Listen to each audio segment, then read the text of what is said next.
welcome to our panel. I'm Susie Dominic, the president of the Children's Media Association. I wanted to give a big shout out to our wonderful members. We're so glad you could join us today. And if you're not a member yet of the Children's Media Association, we would love for you to consider joining. We are the only industry organization that works across all media verticals in kids and family space. Collectively and individually, we seek to inspire industry excellence. We understand and accept the privilege and the responsibility we collectively share as the creative community, shaping the hearts and minds of our children and therefore our future. CMA is also a nonprofit volunteer-run organization. So we're always looking for new members that want to get more involved and join either our global or our regional teams. If you're interested, please just check us out on our website. There's a link that you can click on and fill in a form and let us know what you'd be most interested in. And from there, let's get going. So we're here today for our Pitch Me panel with the incredible Josh Fisher, a dear friend and a colleague from our time together at Netflix. Welcome, Josh. It's great to have you here. Thanks for having me.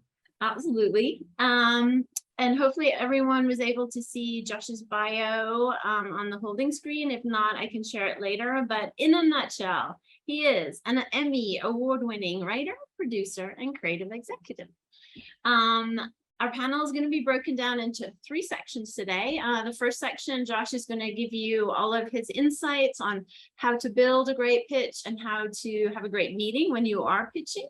The second part, we have 5 people that are willing to pitch live to Josh and get immediate feedback so you can kind of get into that true environment of a pitch. And then the third one is we want to open it up to Q&A. And if you guys have questions, please put them in the chat so we can get them all together and have the most of that last section of our panel. So without further ado, a little bit of a drum roll here. Josh, take it away. Thanks so much. I'm super psyched to be hosting the Country Music Awards. I just told someone, I was like, I'm doing this thing for CMA, and she was like, the Country Music Awards? And I was like, yeah, I'm an odd choice, but I have a little presentation, and like, I am not precious about this. So if, let me see, let me get it up. If you have any questions along the way, feel free to ask. You can put in the chat. If I don't see your chat, I'm sorry, but like, it's really just a conversation. And yeah, hold on. I need to arrange my windows. Just a little bit of background on me. I grew up in New Jersey. I went to college in Boston. I didn't really know what I wanted to do when I graduated college, and I wound up getting a job at Disney World in Orlando, Florida, where I was a Splash Mountain cowboy. Though I applied to get a job in their production studios. I eventually did get into production, and then they moved me back to the theme park. Like, the production went about a month or 2, and then they moved me back to the theme park. I worked on Davy Crockett's Canoes and Tom Sawyer's Island. And then at a very short point, I was like, I'm gonna get out of Florida. So I left Florida and I wound up going to New York City. And I grew up in the shadow of New York City. I knew it pretty well. I was working on a short-lived talk show, and I was the only one in the office at the time. And a woman came in holding a typewriter, and she's like, we're going to be moving into these offices, and we're setting up a new TV show. And I was like, whoa, well, are you hiring? And she said, yes, can you set up a computer network? And this was like the 90s. And I was like, yes, I can set up a computer network. I knew nothing about computers or how to set up a computer network, but I felt like I could figure out more than the woman holding the typewriter. So that is how I got a job. So if anyone asks you if you can do a thing, generally say yes and figure it out later. I worked in New York for a couple of years and then decided it was time to move to Los Angeles. And I started my career working on independent films, and I'd done a bunch of production coordinator stuff, but I really wanted to be on the creative side of things. And so I wound up getting a job as the writer's PA on a primetime sitcom, which is kind of a terrible job. I hated it. I wound up moving over A friend of mine recommended me to this animation studio, and I wound up getting a job in an animation studio where I eventually stumbled into the development department. And that is where like I found the clothes that fit me. That was at a company called Hyperion. Life with Louie was the first animated series I ever worked on.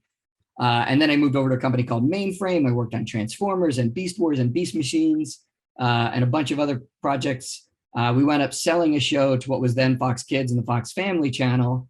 And the executive we sold the show to, she was moving over to the primetime team. And she was like, I think you're really good at this, and I'd like to recommend you for my job.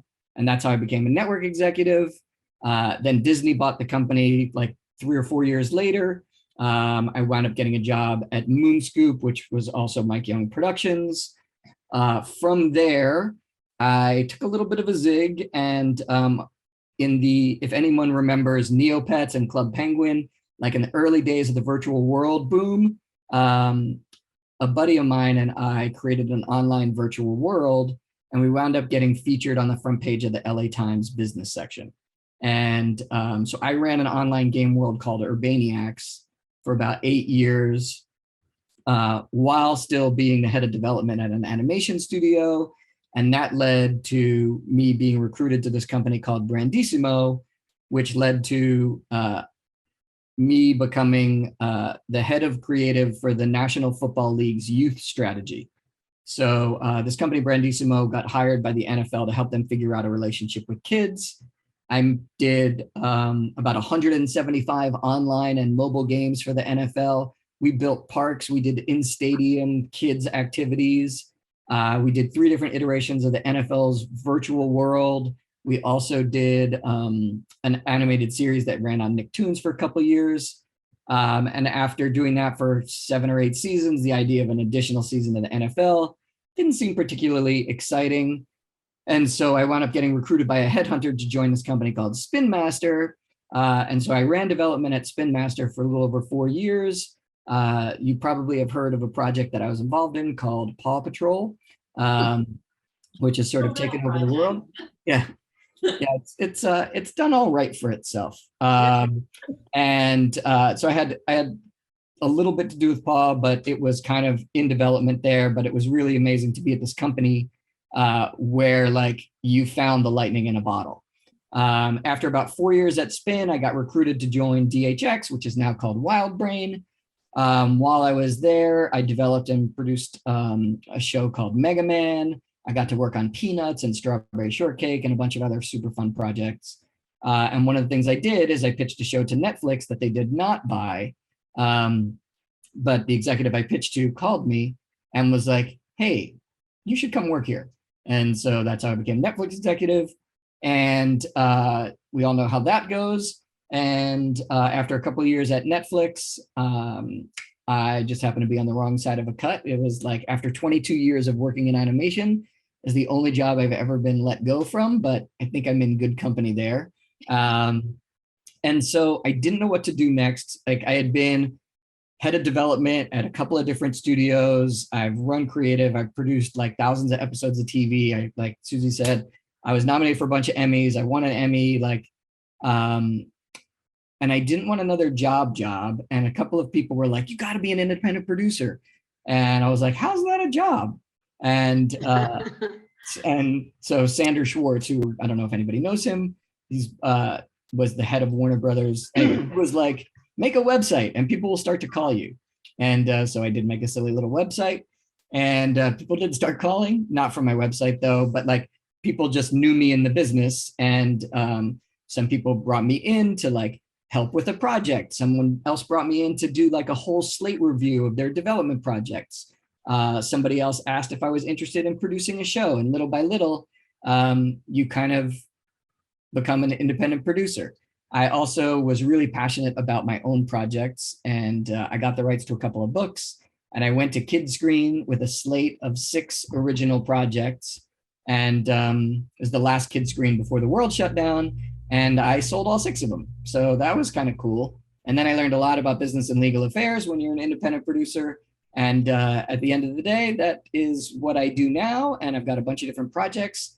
I don't have a boss, but I have a bunch of great partners on things. And I'm super excited about where everything is going.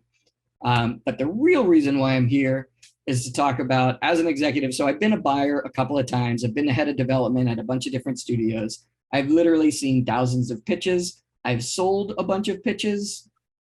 So like I've been on all sides of the desk. And what I look for in my own projects, as well as in projects that I've acquired as a buyer or acquired as the head of a studio development department, is like, this is my sort of like must-have checklist. Has to have a passion. It has to have a reason for being there. And like, you just have to think it's awesome. You know, that's sort of a nondescript thing, but like when you read the material, when you look at it, you're like, this is just awesome. Like, you have to love it. I think it's really important that you are not running alongside something that's already out in the marketplace, that it really fill an open space.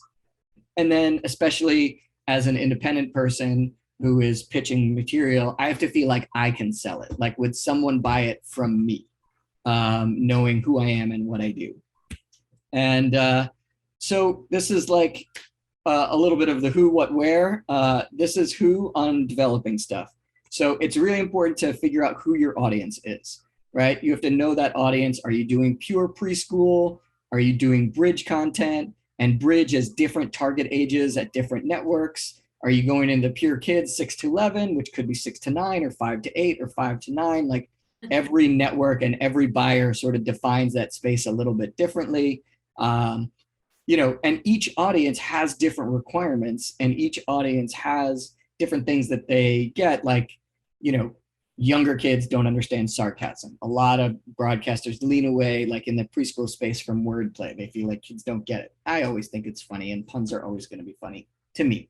And then more about who are you pitching, right? Like, it's just important to know as much about your audience as it is to know who you're pitching. Are you pitching an SVOD? Are you pitching a cable channel? Are you pitching a toy company? And what are they looking for? And know what their hits are. I think one of the biggest mistakes that you can make is rolling into a place and not having seen anything that's on the air.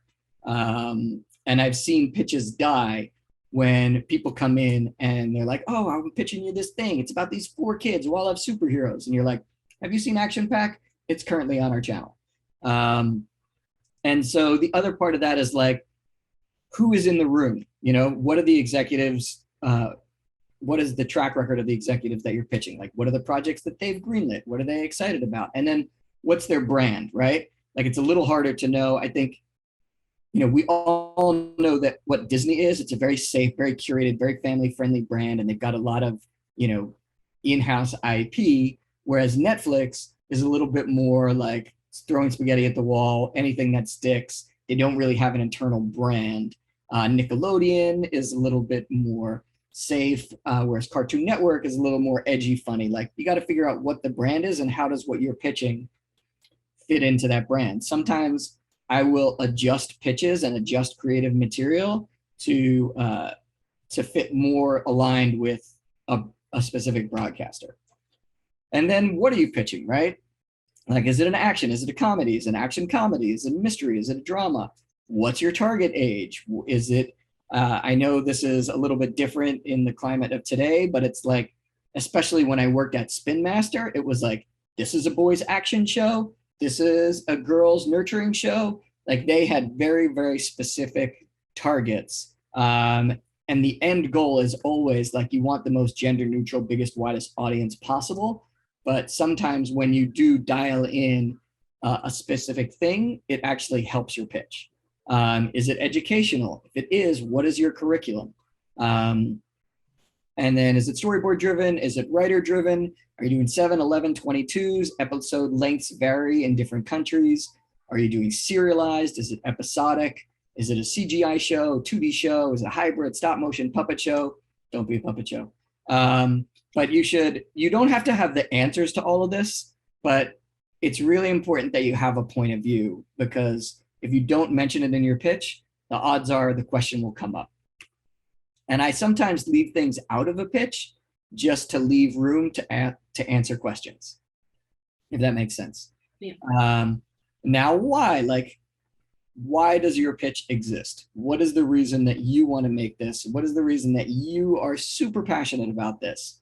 how does your project stand out from other projects that are out in the world right now? And then why do you think the audience will like it? And if you tell me that it's fun and funny and has really funny things, or that it's just a really good show, that is not a good answer. You need to give like less adjectives and more examples are always the case. Like I've had really, really funny writers pitch me things where they just keep telling me how funny it's going to be, and they don't ever give an example. And you're like, I'm not sure this is really funny yet. So if you do, and also if you can't come up with good examples, maybe you're not ready to pitch. Like to me, one of the most critical pieces of this in today's world is why you love your project. The story behind your story is so important. People want to be in business with someone who is doing a passion project, who is like absolutely gung-ho about this. If you're like, oh, well, we thought we could sell some toys and kind of seemed like a funny idea. Today, I don't think that's enough. I think you have to have a personal connection to the material in some way that makes sense, you know? And I think being proud of your pitch and being proud of the team is really important. The best partners I've ever had, the best bosses I've ever had, the best people I've seen pitch always celebrate the team that built the pitch, and they always give credit and don't take credit. You know, it's something that makes everybody else around you feel good.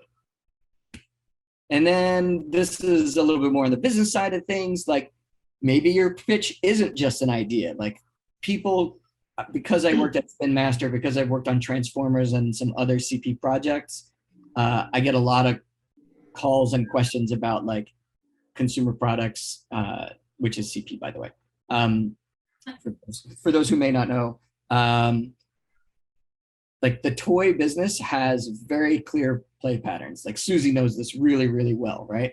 Like there's battle play, there's nurturing, there's role play, there's collectibles. And if you're not familiar with that world, I would leave it out of a pitch and just, you know, if you want to include something, say, we would love to have a conversation about consumer products when the time is right. Because for people who do know it, it's like so clear and very dialed in. And for people who don't know it, it reads as fake right away, if that's kind of a good way to say it. It's like a thin line, like either know it or leave it out is my advice. You know, can your project be games? Can it be apps? Can it be books? You know, how does it express itself as a clothing line? Those are all things that like you should have a point of view on. But any broadcaster in any bigger studio will have a consumer products person who will look at it and evaluate it. And like, I think those are great places to listen. And then, you know, the end goal is we want to make content that makes an emotional connection with our audience, so much so that they want to invite it into their room in a different, you know, as something that they play with or wear. And by the way, not every show, in fact, most shows are not good for consumer products. And that's okay. Like sometimes it's okay to just make a really good show. When you get into the actual pitch, my mantra is be brilliant, be brief, right? Like a little bit of humor, a little bit of the story. You don't need to include every character. I think where people go sideways a lot is like, we are in the entertainment business and the pitch is part of the entertainment business. So your job is to tell me a story that I like enough to want to pay you to hear more. Like that's what your pitch is. And so I don't need all the details. I want great examples. And in the world of animation, I think almost every pitch can be cut down to like 5 minutes. In fact, some of the best pitches that I've both bought and that I've been part of have been like 5 to 7 minutes long. Like they were smart, they were to the point, they didn't overthink it, they told a great story, and then the follow-up materials only elevated the story that they told me. If you're pitching with other people, you have to practice, like know your lines. I script out everything that I pitch, and I script it out for all the people. And then like I let them, make it their own and make sure that we're on the same page. But I make sure that we practice all of our pitches so that everybody knows their line, they know their roles. We have a very clear plan when we go in. I can't tell you how many times I sat in a Netflix pitch and somebody just rambled and went on and sort of like went off on a tangent. And I was like, we have 30 minutes and this is your Netflix pitch. And we spent 5 minutes talking about the weather and where we came in from and how the traffic was. And we're going to spend 5 minutes at the end, like kibitzing around. So like you really have 10 minutes to pitch. And again, like be the storyteller. Also, in general, you should be enjoying your pitch. Like the joy and the passion that you have should kind of come out of you. And by the way, I know not everybody is comfortable speaking in front of a group, and that is totally okay as well.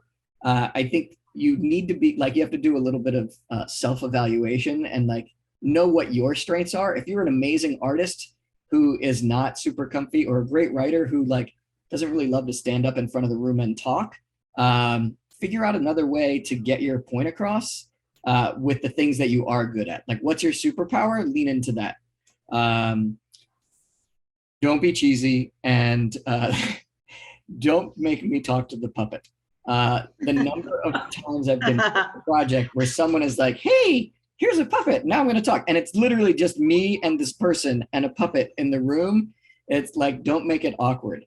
Do you remember the Imagination Movers? They had a big show on Disney for a bunch of years. Super cool guys, really fun. They came and pitched a new project at Netflix, and it was me and one other executive. And the guy like grabbed his guitar, and he's like 3 feet from us, and he's like singing and playing guitar right in our faces.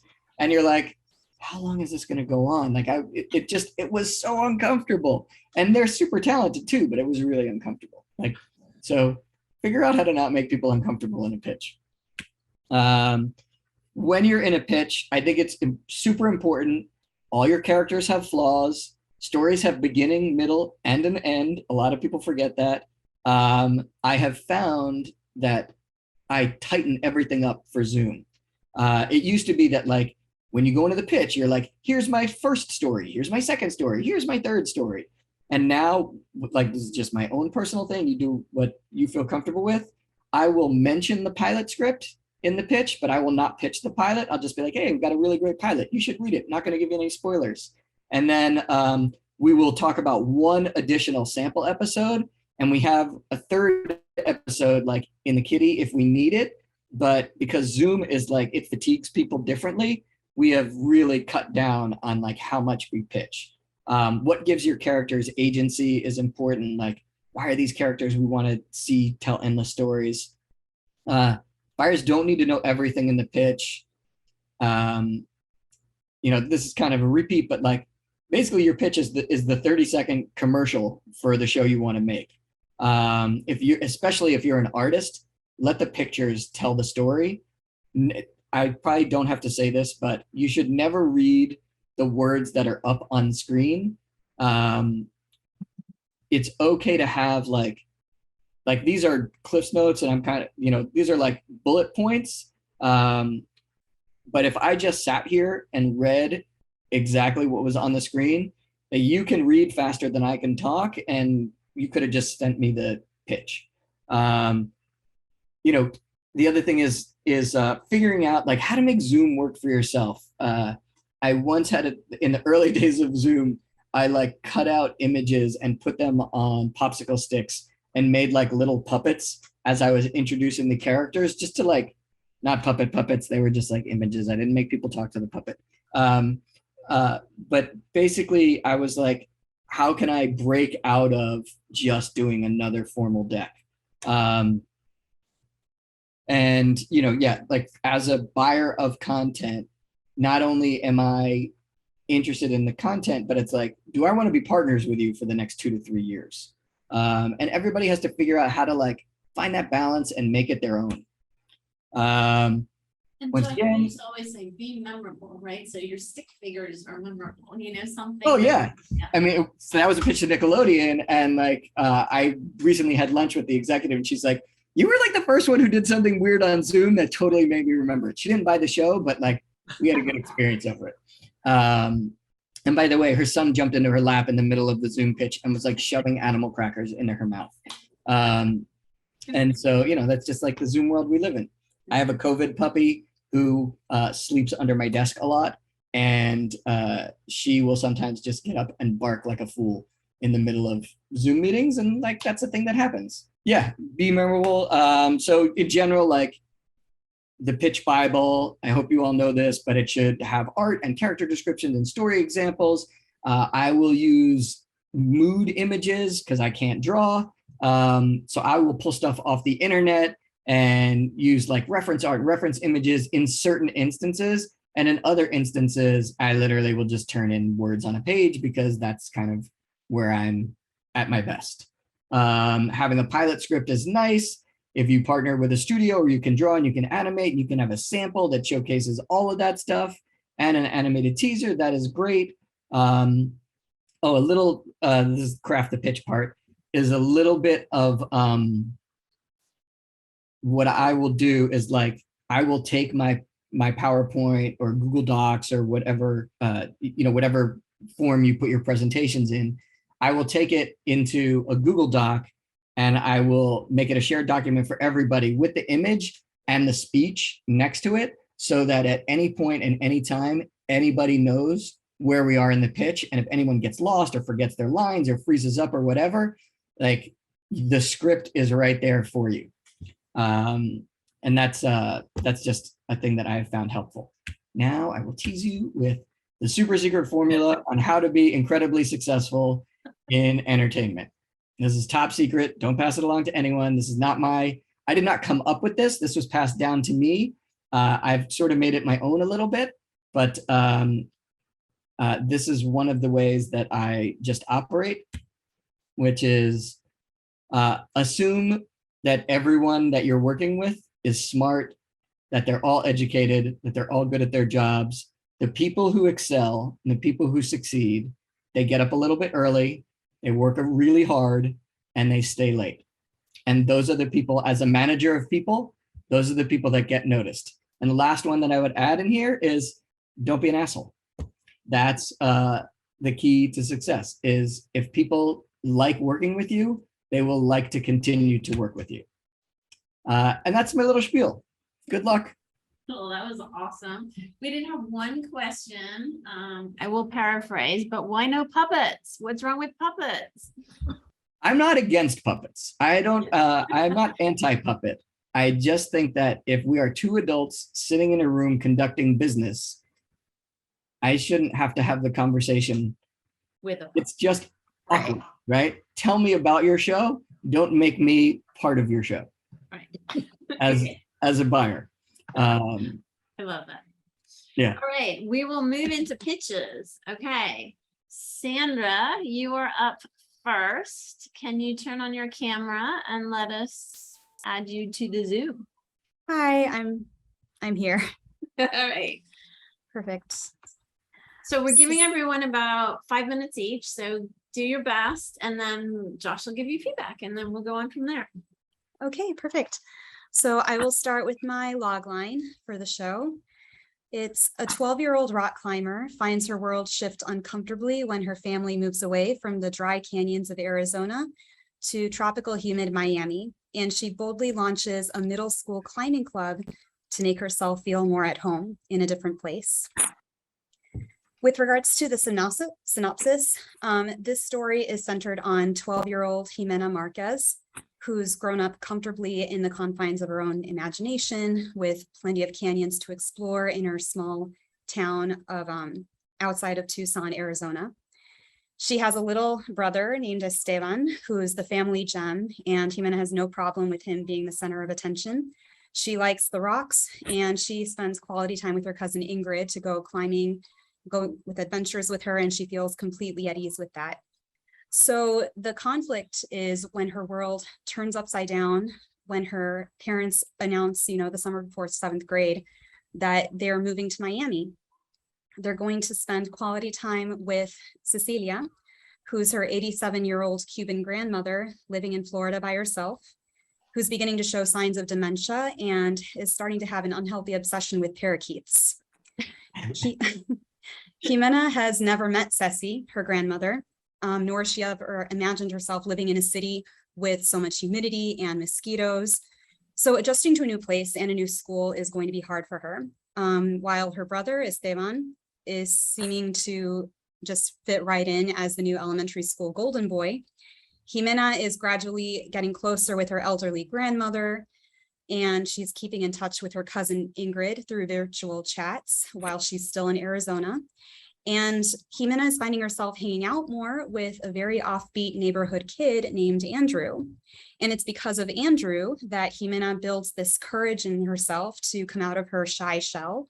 And she starts the first climbing club at the Palmas Central Academy. Will Andrew get over his fear of heights to spend more time with his new friend Jimena? Will the climbing club become as popular as the long-running Palmas Central surf and water ski troupe? And will Jimena learn to love Miami as much as the Arizona canyons that she left behind? Only time will tell. The working title for this is Palmas Central Climbing Club. And the genre and the format that I have for this pitch as a project is I see the show as a 10 to 20 minute episode animated TV series in 2D animation. I want it to be 11-minute episode linear storylines where you get to see the characters grow, becoming, just kids developing their interests and their confidence. This is a show geared for late elementary to middle school kids, ages 8 to 13.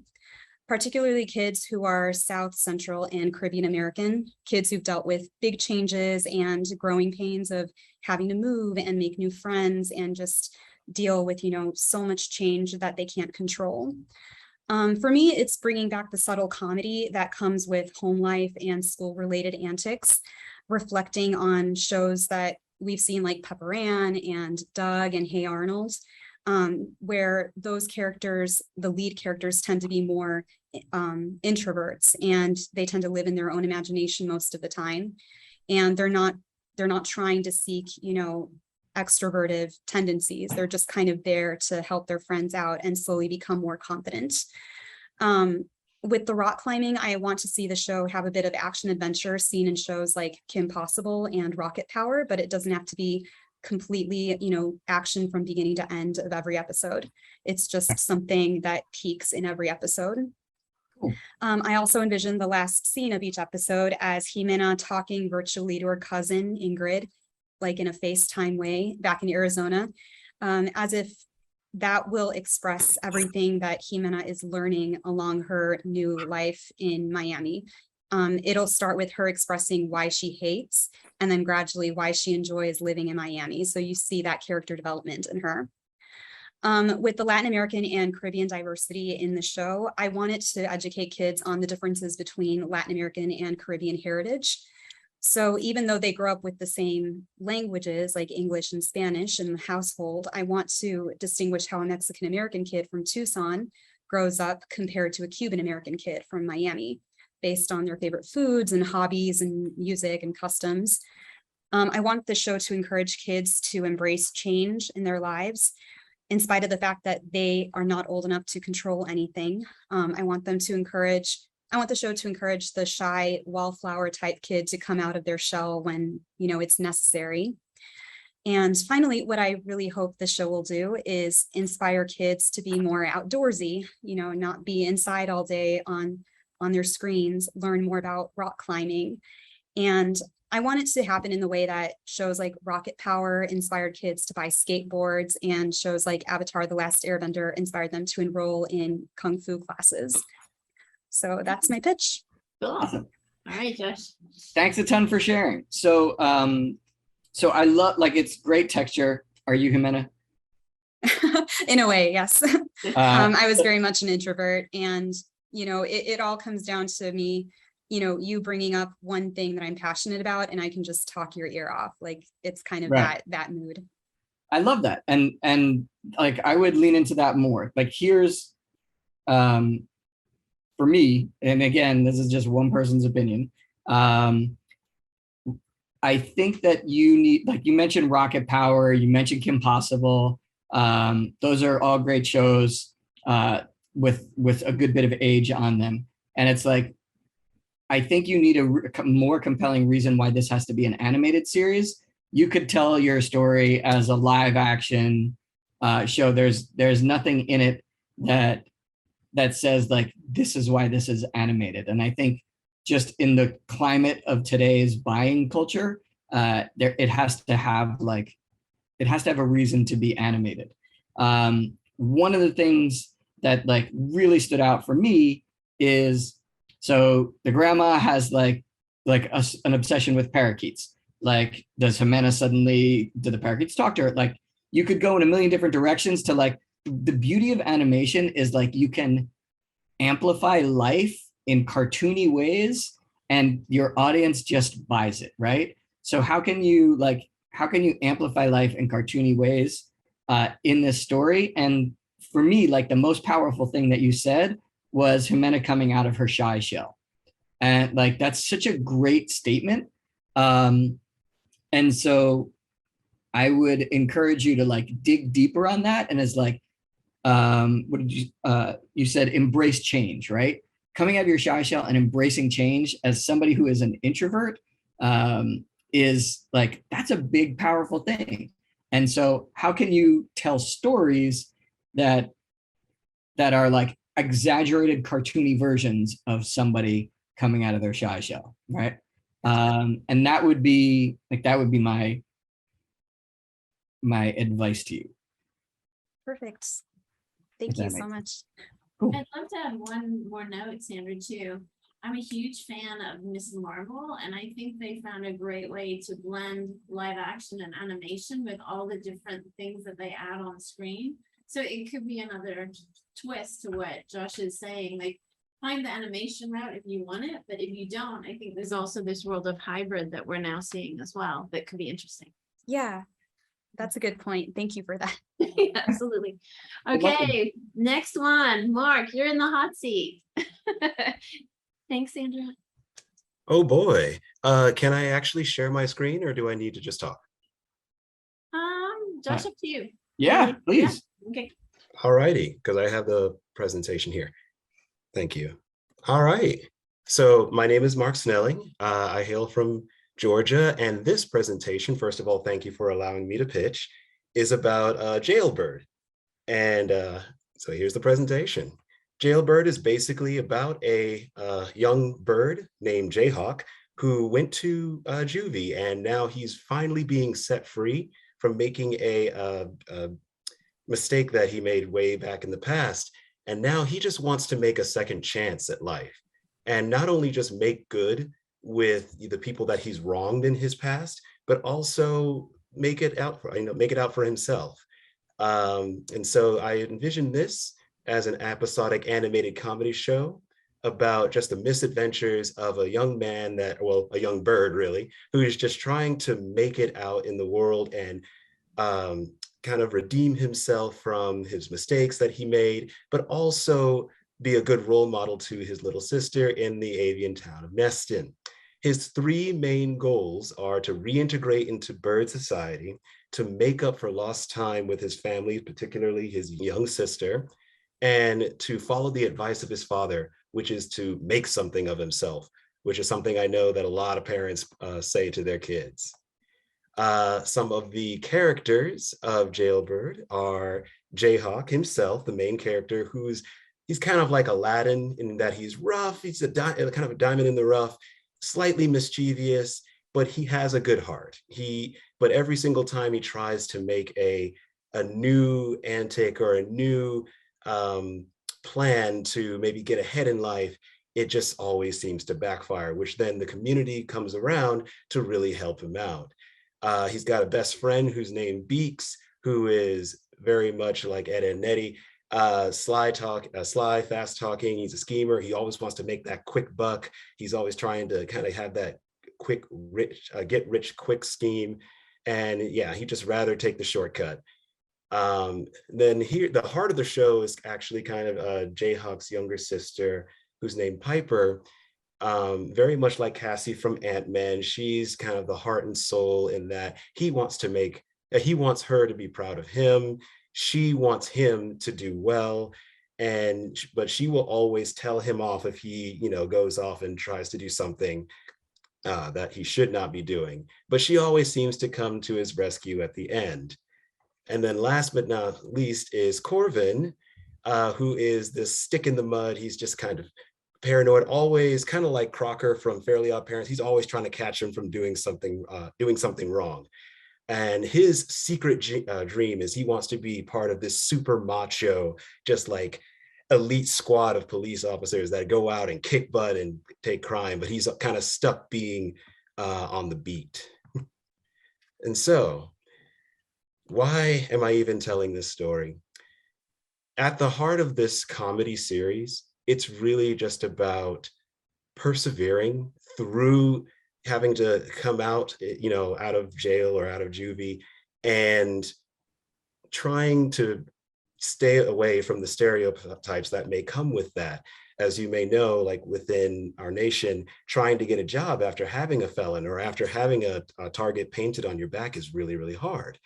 And so I wanted to show through a kid's show and through a comedic way how a person might try to make a name for themselves, how they might try to actually find their purpose in life and make something of themselves.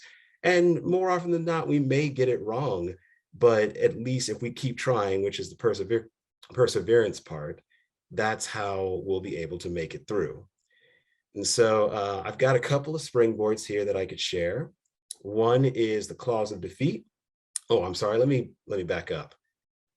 The episodes themselves would be 11-minute segments, two segments per episode. Each season would be around probably 12 episodes, and I see this as being aired for children around 6 to 11. It's very much the same demographic as Ed, Edd n Eddy, kind of gumball, kind of that's almost senseless humor, but it has that heart to it where it comes together and you feel for the characters. While you're also just going to laugh your face off at the fact that he's trying to dig a hole to China because he found there is gold in the middle of the earth. So something like that. A couple of the springboards. The clause of defeat deals with Piper's mathematics team, where their coach suddenly falls ill, and now Jayhawk, really wanting to step in there for his sister, he tries to do the job, but in finding out something about the other team, he obviously is accused of cheating because he has that background. Another one is Flappy Curd, which is his friend's latest scheme of trying to make this highly addictive dish, but then the cooperation comes after him because he's taking too many profits. And last but not least, Jayhawk tries to help his antagonist Corvin actually join Talon, the super macho police force that I mentioned before, which is Talented Avian Law and Ordnance Ravens. He tries to do this so that he can get them off their back. And so, yeah. So I want to thank you for this pitch opportunity, and I would love to hear your feedback on it. My name is Mark Snelling again. Thank you, Mark. Mark? Mm-hmm. Sorry. Let me do this. Oh yeah, let me go ahead and stop that. Thank you. Cool. I like it. It's a very it's an interesting thing because I think like as a culture, we love a redemption story, right? Like I think that's a really nice touchstone. And what's funny is like as I'm listening to your pitch, I kept thinking like, wow, this is powerful. This is like there's a lot of like strong emotional themes going on. And then you're like, it's super wacky comedy. I think what I didn't get from your pitch is like where all the like what are the engines that drive the funny, you know what I mean? And so I think like figuring out where your passion is in this story, and also like what is the engine that drives comedy, and maybe reweighting it because you've got some really like powerful themes that are running through it that are that can be impactful for the audience. but there isn't, I don't see examples of where the humor is and examples of like how it's going to be that sort of like absurdist squash and stretch comedy. You know what I mean? Yeah. And then that's that's my big reaction to what I heard. And then just a little bit of the business side of things. In the US, all you have to say is they're 11-minute episodes.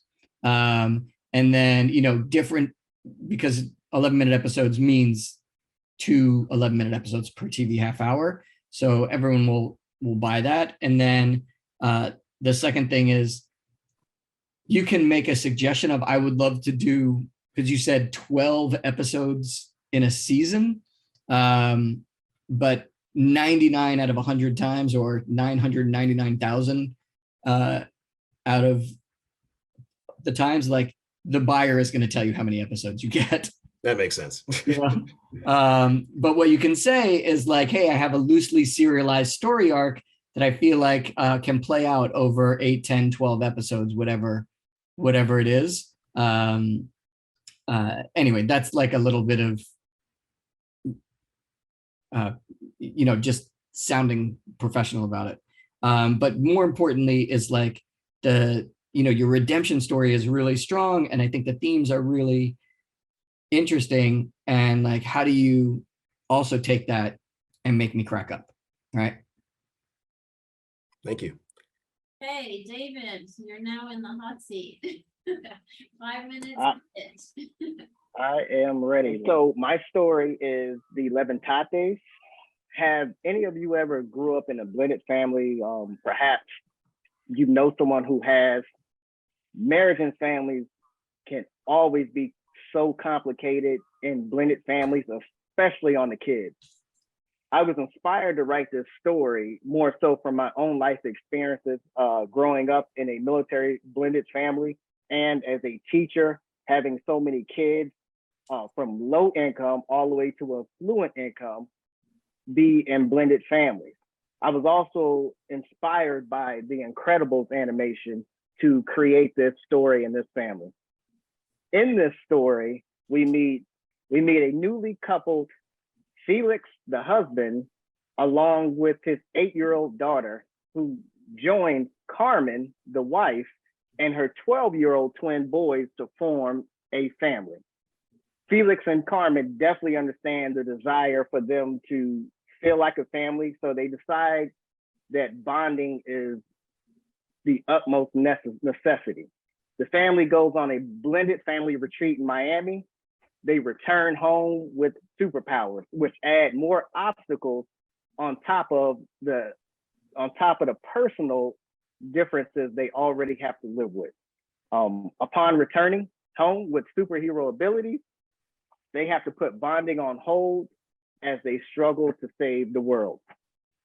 Some of the comedy that comes into play is between the father, which is Felix, and the young boy, which is Lucas.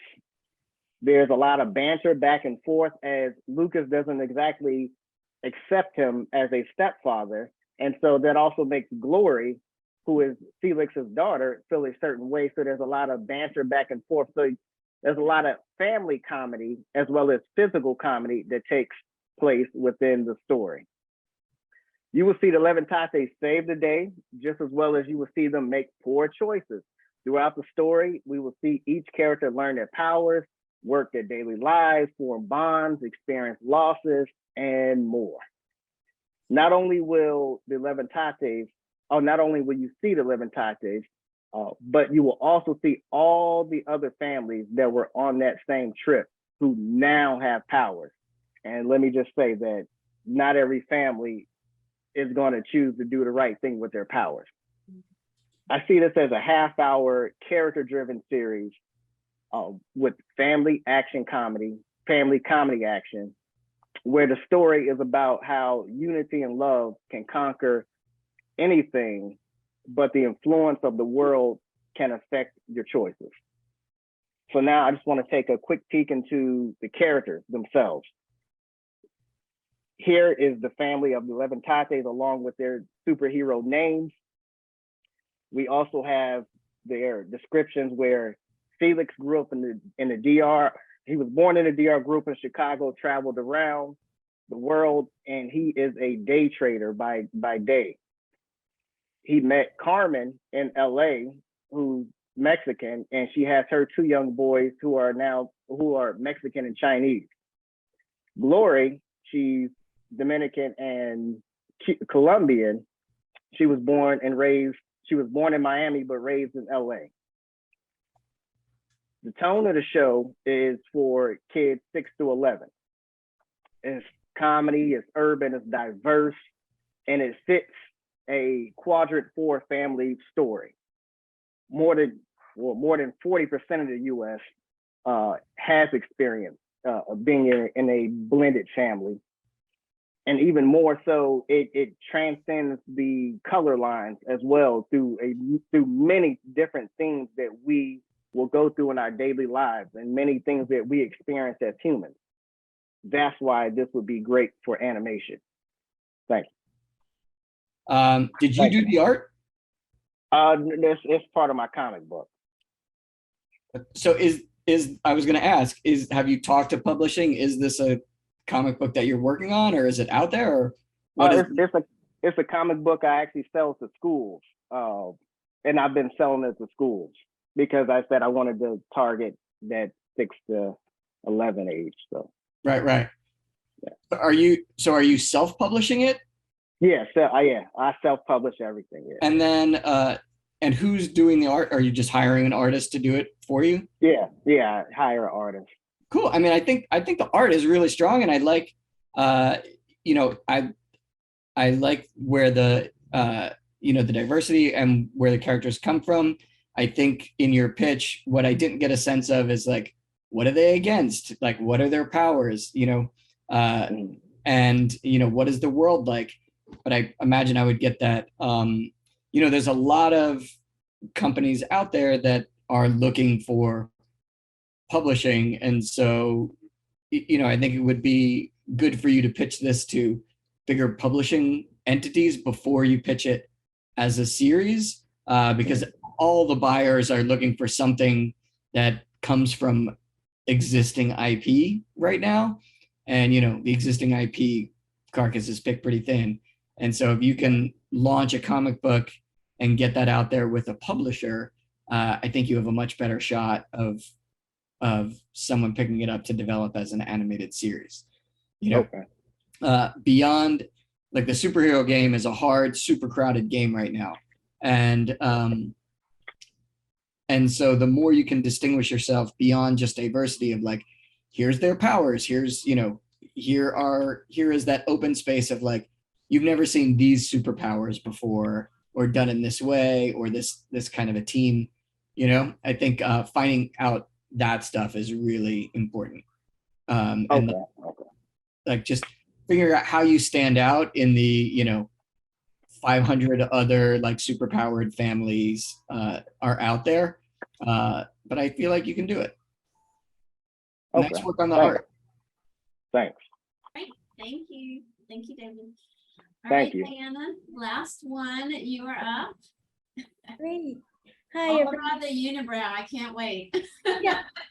So my pitch is for an animated comedy series called Unibrow, and it's for ages 6 to 11. It's 11-minute episodes, and it's about this girl named Farida who has a very prominent magical unibrow that as she ages, she's 10 years old, it just gets more and more powerful, and it's the bane of her existence. It just havoc wherever she goes. It ruins sculptures on museum class trips. It ruins small children's birthday parties. Her whole town thinks that she's cursed and that she's the reason that tourism is doing so badly and the economy is suffering. The mayor of the town, every episode he tries some crafty way to send her away to boarding schools for hairy children and other fellowships that he wants to send her on. And her parents, who are like these like very strict. They follow the rules every morning. They put up a list of rules to keep their daughters in line, they want to keep her safe and make sure nothing happens to her. But her unibrow won't let that happen. It pulls her on adventures. Sometimes it's like a Doc Ock situation. It's just like ruining everything. And she struggles so much with this Harry situation that she tries everything in her power to get rid of it. So every episode she tries wishing wells, fortune tellers, she consults a group of bearded hermits who lives in a forest, and so they have tonics for her situation. So yeah, that's basically the story. And as the series goes on, she really realizes that this unibrow is pretty powerful, and she can actually do pretty incredible things with it, from saving people from quicksand to she's an entrepreneur, and it's an extra pair of hands to help her make things. And she discovers that sometimes, these things that people tell us are bad things or set us apart are actually quite powerful. And it's really inspired by my own story. I'm Middle Eastern. I did grow up with a faint unibrow for most of my life. I was called Mustache at the middle school lunch table, unfortunately. And then also, as a teen, I had brain surgery and I lost a lot of my hair as well. So I've always been kind of interested in talking about hair as a way to discuss kind of diverse features and embracing what makes us stand out physically, and then also inside as well. And then the town and the superstitions and all of that is really inspired by my culture as well. My parents are from Turkey, and we're Syriac, which is this like little known culture in the Middle East. And we have tons of superstitions and, all these kind of things. And definitely people are freaked out by unibrows and stuff like that. So it's all kind of like a love letter to my culture, but really with the mission of helping kids feel proud of who they are. So yeah, and a sample episode is she is recruited by a Holy Order of the Eyebrow, which is a nonprofit of eyebrow enthusiasts who want to take over the world with the heavily eyebrowed. And her and her friends go to their timeshare like convention center and have to escape when things get a bit crazy. That's my pitch. Dan, that is absolutely hilarious. Super creative and funny. Like, I don't know if you saw the comments, but the boarding school for hairy children is a place that I both want to go to and never want to go to. You won't be allowed in, Josh. I know, right? Yeah, I would definitely be kicked out. Yeah, I mean, honestly, if I was on the comedy team at Netflix, I would put that into development. And I think like it's really funny and imaginative and silly and weird and like all the things that animation does well, but the engine behind it, which you kind of nailed, is like the challenges that we have and the challenges that we face are the things that make us stronger, right? And like that's such a great message for kids. And I think if your stories can kind of hit that, I think it's really great. So, I don't have any real notes other than you should write it and pitch it. Yeah, great. All right, that's all of our pitches. So I know we're all out of time, but if there is any questions, I am not sure there is any questions in the chat, but if anyone, we can take a couple of questions and then we will have to let Josh go. Yeah, I've got some time. Okay. Does anyone have a question? You can throw it in the chat or you can raise your hand. We can do it either way. Or you did such an amazing job that we don't need to do questions. There's a question from Floor. Yeah. Hey, Floor. Hi, how are you, John? Thank you for all that information. That's really helpful. I wanted to ask if there's a place where we can pitch our projects, like other than Kidscreen, which is coming in 2023. Is there another way that we can find a database or, I don't want to do like a cold pitch of somebody that I don't know. Is there another place that we can find information? So Kidscreen is a great place for people to kind of meet people and break in, but it's also a really hard place to pitch. And the thing that I tell everyone is figure out what studios make the show that you feel like is similar to your show, and find out who the head of development is and just call them, you know? And then, you know, just reach out to the studios that are making TV and find the heads of development, find the development coordinators. You know, that information is out there. You know, honestly, like look at the list of delegates who are going to Kidscreen and just, you know, everyone's email address, especially in the Zoom world now. I feel like people are a lot more open to just getting hit up. I mean, people hit me up on LinkedIn or on my website all the time. And, you know, I'm like a army of one. I'm not buying anything, but I do some consulting for people. And yeah, I would say like, just target the studios that you like and try to find the people that way. The other thing, I don't know what you do and where you are in this business, but like if there are writers that you know and like, you know, where are they pitching? And, you know, having sort of a community of people of like, hey, who'd you pitch and where'd you pitch them? And seeing if, you know, you can kind of draft off of that. I find that the animation world is super like sharing and collaborative that way. Thank you. Yeah, I applied for that Nickelodeon Content Accelerator. They had an opening there. Sure. I did it. Awesome. I think the submissions ended today. But thank you very much. Yeah, good luck. Any other questions? I think there's one in the chat. Yeah, from Yeah, Josh, can you talk a little more about existing IP? I've heard that everyone wants to own the IP. So starting with an existing property, book property is tricky. Any thoughts on that? Okay.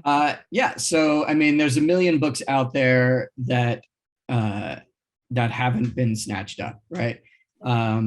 You know, I think big existing IP is all owned by big giant companies now. You know, there's a couple of independent ones. I'm attached to one or two of them, and like people have brought me in to help them sort of craft the pitch on it. But you know, so I have like, here's an easy example is there's a book that I love called Octocorn. And when I left Netflix, I just reached out to the agent who represents the book. And I was like, I want to make this a TV show. And so we worked out a deal where I got the rights to that book. So that's kind of an existing IP.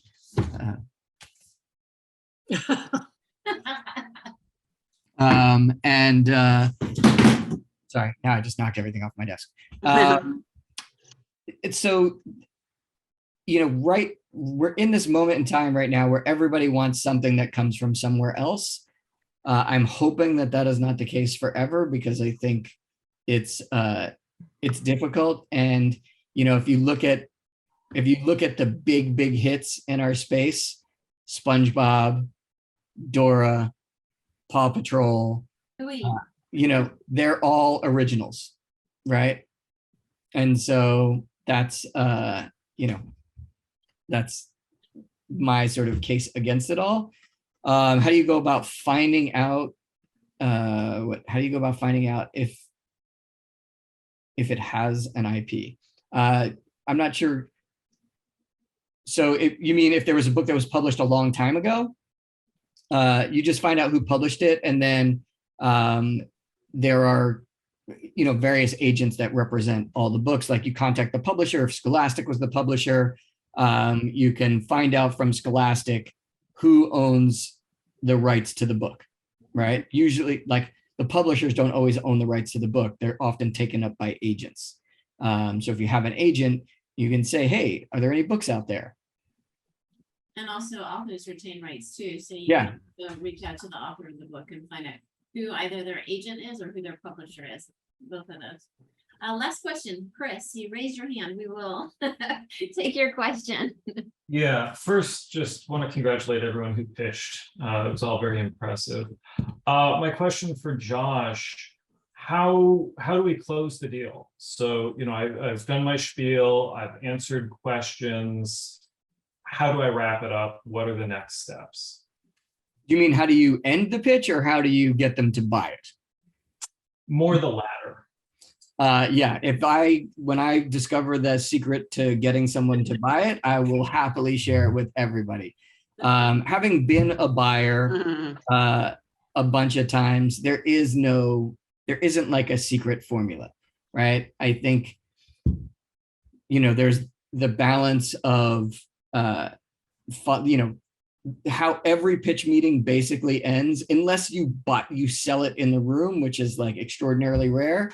How every pitch ends is, wow, this is great. Thanks a ton for your time. Send us the materials. We'll review it with our team and we'll get back to you in 1 to 3 years.